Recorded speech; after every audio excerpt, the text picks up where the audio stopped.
Byju's exam prep आपकी civil सेवा परीक्षा की तैयारी के लिए एक प्रवेश द्वार की तरह रहा है।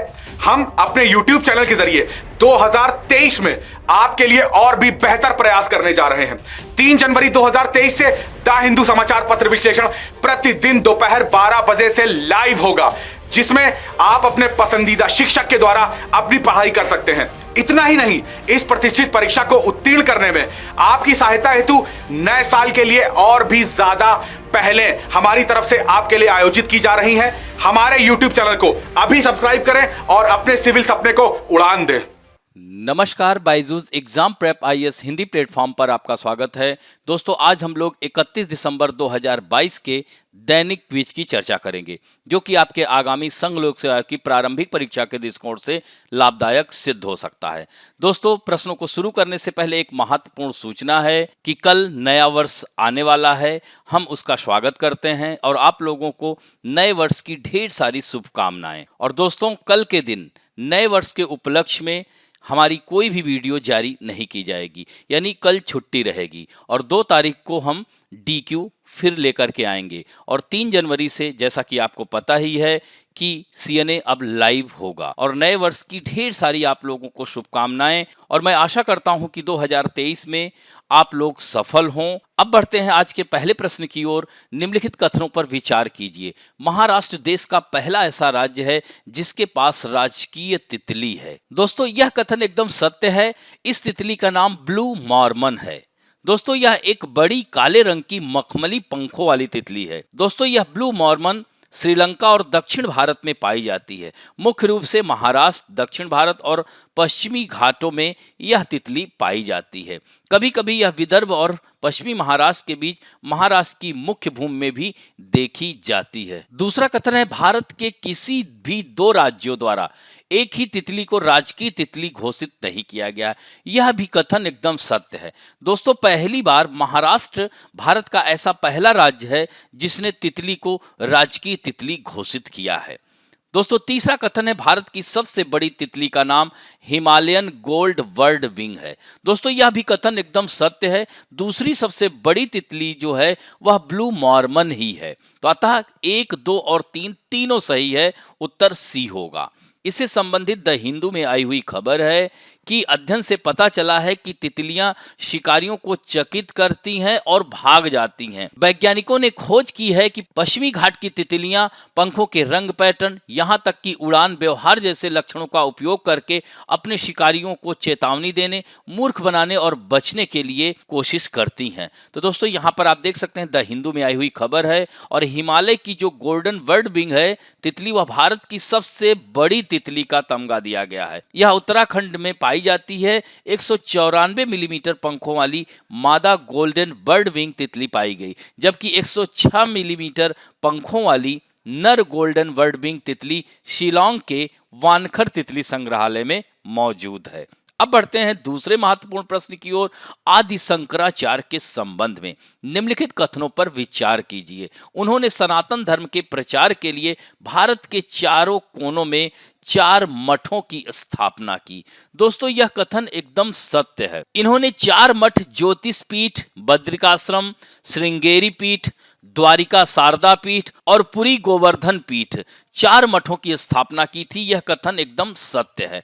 दूसरा है, उन्होंने वैदिक सिद्धांतों, उपनिषद, ब्रह्मसूत्र, भगवद गीता पर संस्कृत में कई टीकाएं लिखी थी। दोस्तों, यह भी कथन एकदम सत्य है। तीसरा है, उन्होंने अद्वैत के सिद्धांत का प्रतिपादन किया और वे शिव के भक्त थे। दोस्तों, यह भी कथन एकदम सत्य है। अतः उत्तर D हो जाता है, यानी तीनों कथन सत्य है। शंकराचार्य के दर्शन को अद्वैत वेदांत का दर्शन कहा जाता है। शंकराचार्य के गुरु 2 थे। गौड़ पादाचार्य के वे प्राशिष्य और गोविंदा पादाचार्य के शिष्य कहलाते थे। शंकराचार्य का स्थान विश्व के महान दार्शनिकों में सर्वोत्तम माना जाता है। उन्होंने ही इस ब्रह्म वाक्य को प्रचारित किया था, ब्रह्म ही सत्य है और जगत मिथ्या है। तो आत्मा की गति मोक्ष में है। अद्वैत वेदांत अर्थात उपनिषदों के ही प्रमुख सूत्रों के आधार पर स्वयं भगवान बुद्ध ने उपदेश दिए थे। उन्हीं का विस्तार आगे चलकर माध्यमिका एवं विज्ञानवाद में हुआ। इस औपनिवेशित अद्वैत दर्शन को गौड़पादाचार्य ने अपने तरीके से व्यवस्थित रूप दिया, जिसका विस्तार शंकराचार्य ने किया। तो वेद और वेदों के अंतिम भाग अर्थात वेदांत या उपनिषद में वह सभी कुछ है जिसमें दुनिया के तमाम तरह का धर्म, विज्ञान और दर्शन निकलता है। तो ये ऐसे थे हमारे आदि शंकराचार्य। इससे संबंधित दोस्तों पीआईबी में भी आई हुई खबर है, इसे जरूर देखेंगे। यहां पर आप देख सकते हैं आदि शंकराचार्य के बारे में और भी पॉइंट दिए गए हैं। अब बढ़ते हैं तीसरे प्रश्न की ओर। दक्षिण चीन सागर में निम्नलिखित द्वीपों भित्तियों के विकास को उत्तर से दक्षिण की ओर व्यवस्थित कीजिए। तो स्प्रैटले द्वीप समूह, पार्सल द्वीप समूह, नटुना द्वीप समूह और अनम्बास द्वीप समूह। तो इसमें देखा जाए तो सबसे उत्तर में पार्सल द्वीप समूह है, उसके बाद स्प्रैटले है, फिर नटुना है और अनम्बास। तो ऐसे में उत्तर क्या होगा? 2, 1, 3, 4, यानी उत्तर डी सही होगा। दोस्तों यहां पर आप मानचित्र में देख सकते हैं, ये पार्सल आइलैंड है और यह स्प्रैटले है और यह नटुना है और यह अनम्बास है। तो दोस्तों यह विवादित क्षेत्र है साउथ चाइना सी। इसमें 9 डैश लाइन के बारे में तो आप लोगों ने सुना होगा। जहां जहां से ये लाइन गुजरती है चीन उस पर अपना अधिकार क्षेत्र यानी साउथ चाइना सी के 80% क्षेत्र पे वह अपना अधिकार दिखाना चाहता है। दोस्तों चीन ने सर्वप्रथम 1947 में मूल रूप से चीनी गणराज्य की कुओमितांग सरकार ने 11 डैश लाइन के माध्यम से दक्षिण चीन सागर में अपने दावों को प्रस्तुत किया था। फिर चीन की कम्युनिस्ट पार्टी मुख्य भूमि चीन पर अधिकार करने और वर्ष 1949 में पीपुल्स रिपब्लिकन ऑफ चाइना का गठन करने के बाद टोंकिन की खाड़ी को 11 डैश लाइन से बाहर कर दिया गया।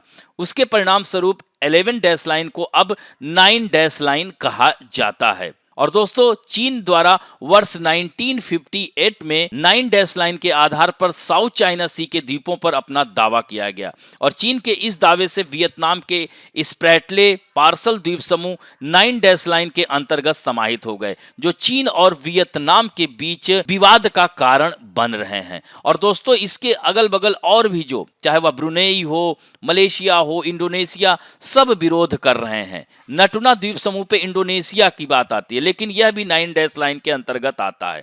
तो दोस्तों अभी हाल ही में यूएस एयरक्राफ्ट और चीन जेट में टकराहट हो गई, जिसकी वजह से यह फिर चर्चा का विषय बन गया है।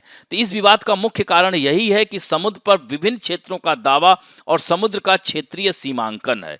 और दोस्तों चीन दक्षिण चीन सागर के 80% हिस्से को अपना मानता है और यह एक ऐसा समुद्री क्षेत्र जहां प्राकृतिक तेल और गैस के प्रचुर मात्रा में भंडार हैं। यही कारण है कि यह क्षेत्र काफी चर्चा का विषय बना हुआ रहता है।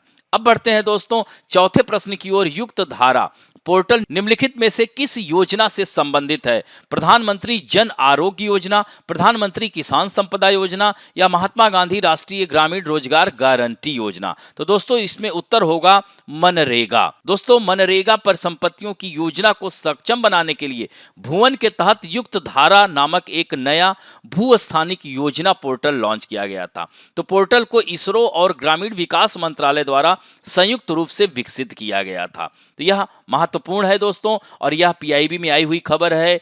ईयर इन रिव्यू यानी मिनिस्ट्री ऑफ रूरल डेवलपमेंट यानी यह युक्त धारा पोर्टल बहुत ही अच्छी तरीके से कार्य कर रहा है। This is the GIS based planning through online portal Yuktdhara as developed by national remote sensing centre ISRO and department of space. अब बढ़ते हैं दोस्तों पांचवें प्रश्न की ओर। 2019 में आया हुआ प्रश्न है, उन्होंने मैजनी, गैरीबाल्डी, शिवाजी तथा श्री कृष्ण की जीवनी लिखी। वे अमेरिका में कुछ समय के लिए रहे तथा वे केंद्रीय सभा के सदस्य भी निर्वाचित हुए थे। यह किसके बारे में कहा जा रहा है? अरविंद घोष, बिपिन चंद्र पॉल, लाला लाजपत राय या मोतीलाल नेहरू के बारे में कहा जा रहा है?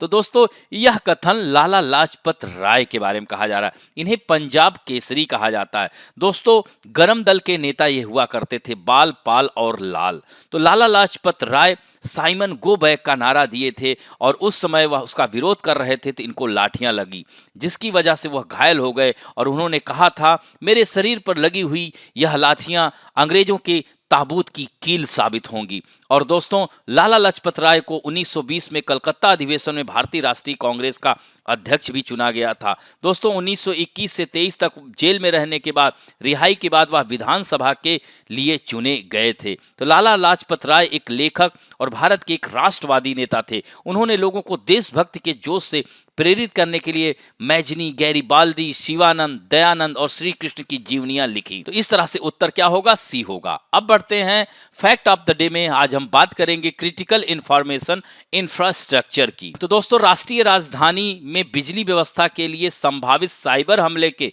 खतरे के मद्देनजर वहां के एलजीवी के सक्सेना ने बिजली उपयोगिताओं और संबंधित कंप्यूटर संसाधनों की महत्वपूर्ण सूचना और संरचना को संरक्षित प्रणाली घोषित करने के लिए अधिसूचना को मंजूरी दे दी है। और इन संरक्षित प्रणालियों तक पहुंचने के लिए बिजली उपयोगिताओं द्वारा लिखित में अधिकृत व्यक्ति को भी अधिसूचना के माध्यम से सूचित किया जाएगा। दोस्तों, 2020-21 में केंद्र की साइबर सुरक्षा निगरानी एजेंसियों ने बिजली व्यवस्था के संचालन को बाधित करने के उद्देश्य से कुछ साइबर हमले के प्रयास देखे थे, जिसको देखते हुए यह कदम उठाया गया है। तो दोस्तों, क्रिटिकल इंफॉर्मेशन इंफ्रास्ट्रक्चर है क्या? तो यह जो है सूचना प्रौद्योगिकी अधिनियम 2000 के तहत महत्वपूर्ण सूचना और संरचना, जिसे क्रिटिकल इंफॉर्मेशन इंफ्रास्ट्रक्चर कहते हैं, को कंप्यूटर संसाधन उसकी अक्षमता या विनाश के रूप में परिभाषित करता है, जिसकी राष्ट्रीय सुरक्षा, अर्थव्यवस्था, सार्वजनिक स्वास्थ्य एवं सुरक्षा पर महत्वपूर्ण प्रभाव पड़ेगा।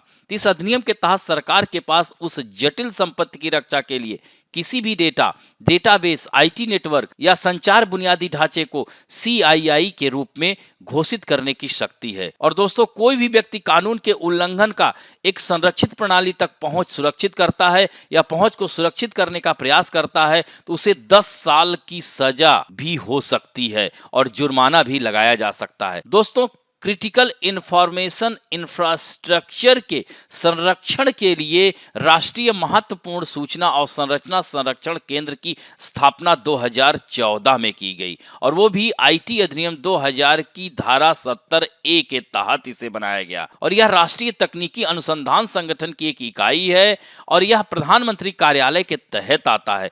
दोस्तों, इसके अंतर्गत मुख्यतः निम्नलिखित महत्वपूर्ण क्षेत्रों को पहचाना जाता है, जिसमें सरकार, राजनीतिक, सार्वजनिक उद्यम, बिजली और ऊर्जा, बैंकिंग, वित्तीय सेवाएं, बीमा, दूरसंचार, परिवहन। दोस्तों, सीआईआई की सुरक्षा क्यों आवश्यक है? क्योंकि दुनिया भर की सरकारें निम्नलिखित कारणों से अपने महत्वपूर्ण सूचना बुनियादी ढांचे की रक्षा की तत्परता के लिए आगे बढ़ रही हैं। दोस्तों, कुछ महत्वपूर्ण घटनाएं हैं जो क्रिटिकल इंफॉर्मेशन इंफ्रास्ट्रक्चर के महत्व को दर्शाती हैं।